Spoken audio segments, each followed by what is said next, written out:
హరే కృష్ణ. ఈరోజు గణేష్ దేవుడికేమో పాల్పూరి చేస్తున్నానండి నైవేద్యం పెట్టడానికి.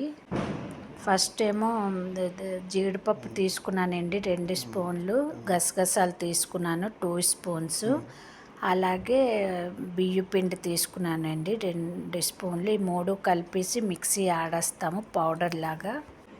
ఇగోండి ఇలాగా మెత్తగా పౌడర్ చేసేసుకుందాము. ఇందులోనేమో కొబ్బరి వేసుకున్నానండి. నేను హాఫ్ బౌల్ కొబ్బరి, మీరు కొబ్బరి తురుము కూడా చేసి వేసుకోవచ్చు. నేను చిన్న చిన్న పీసులు చేసి వేసుకున్నాను. పాలు వేసుకొని మెత్తగా పేస్ట్ చేసుకోవాలండి. ఒక ఫైన్ పేస్ట్ చేసుకోవాలి. తగినంత పాలు వేసుకొని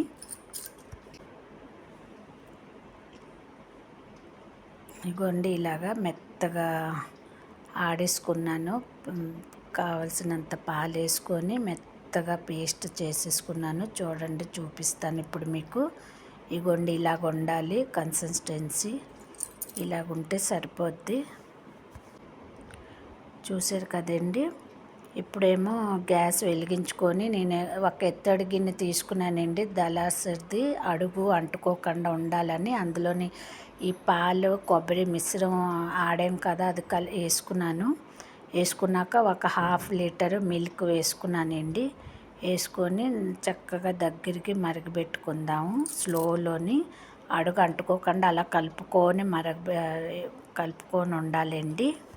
కొంచెం పొంగు వచ్చిన తర్వాత పంచదార వేసుకున్నానండి. 3/4 బౌల్ పంచదార కలుపుకొని, పంచదార కరిగాక పక్కన పెట్టేసుకుందామండి.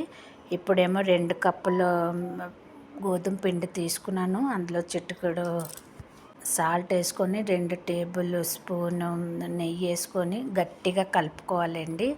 అదేమో పూరి చేసుకోవాలి మనం. పూరి పొంగకుండా ఉండాలనేసి ఫోర్క్ తోటి ఘాట్లు పెట్టుకోవాలండి. తర్వాత అప్పడాల్లాగా ఫ్రై చేసుకోవాలండి. ఇగో ఇలాగా ఆ ఫ్రై చేసింది పూరి ఏమో పాలు మిశ్రమంలోనే డీప్ చేసి 1 సెకండ్కి ఉంచుకోవాలండి. 1 సెకండ్ అయ్యాక తీసేసి నైవేద్యంకి తీసుకెళ్ళడానికి ఒక ప్లేట్లోని పెట్టుకుంటున్నానండి నేను. ఇగో చూడండి, ఇలాగా అన్ని పూరీలు పాల్లో డీప్ చేసేసి 1 సెకండ్ ఉంచి తీసేసి ప్లేట్లో డెకరేషన్ చేసానండి. చేసుకొని గణేష్ తండ్రి దగ్గరికి ఇప్పుడు తీసుకొని వెళ్తాము.